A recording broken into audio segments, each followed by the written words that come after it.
Welcome to face master கம்மி ஆரத்தி பார்க்க போகிறோம்னா அதிமுகவில் எடப்பாடி பழனிசாமி ஓபிஎஸ் செங்கோட்டையன் போன்ற சீனியர்களை ஓரங்கட்டது முக்கியமான காரணம் தனக்கு போட்டி யாருமே வந்துடக்கூடாதுன்னு சொல்கிறக்காண்டி.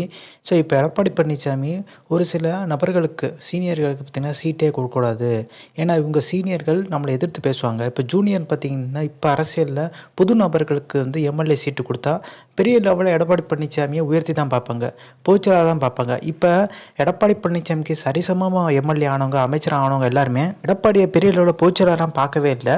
ஒரு சேலத்தோட மாவட்ட செயலாளர் தான் இப்பயும் பார்க்குறாங்க. பெரிய லெவலில் பார்த்திங்கன்னா எடப்பாடியை ஒரு மதிக்கிறது இல்லைன்ற ஒரு விஷயம் பார்த்திங்கன்னா எடப்பாடி பழனிசாமி தோணுது. அதே மாதிரி எடப்பாடிக்கு நிகராக சீனியர்களும் செயல்படுறனால எடப்பாடி தான் போய்ச்சலான்னு சொல்லிட்டு பார்த்திங்கன்னா கால் ஊண்ட முடியாத ஒரு சூழ்நிலை இருக்குது. வழக்கு நிலுவையில் இருக்குது. இந்த இரட்டை இலை வழக்கு, போய்ச்சா வழக்குலாம், இதெல்லாம் எடப்பாடி பழனிசாமிக்கு சிக்கல் தொடர்ந்து நீடிச்சிட்ருக்காங்க. இப்போ ஓபிஎஸ் எப்படி நீக்கப்பட்டாரோ, செங்கோட்டை நீக்கப்பட்டாரோ, தொடர்ந்து பார்த்திங்கன்னா சீனியர்கள் பார்த்திங்கன்னா புறக்கணிச்சிட்டு வராரு எடப்பாடி பழனிசாமி.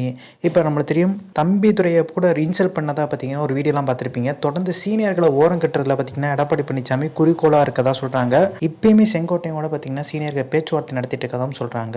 ஆனால் எடப்பாடி பழனிசாமி அவங்க மேலே நடவடிக்கை எடுக்க முடியாமல் திணறிட்டு இருக்காரு. ஸோ செங்கோட்டையனுக்கு நிலமை நம்மளுக்கு வந்துடக்கூடாதுன்னு சொல்கிறக்காண்டி எடப்பாடி பழனிசாமிக்கு இந்த தேர்தல் வரையும் சமயத்தில் செக் வைக்கிறதா தகவல் இருக்குது. ஸோ அந்த இன்ஃபர்மேஷன் முடிச்சா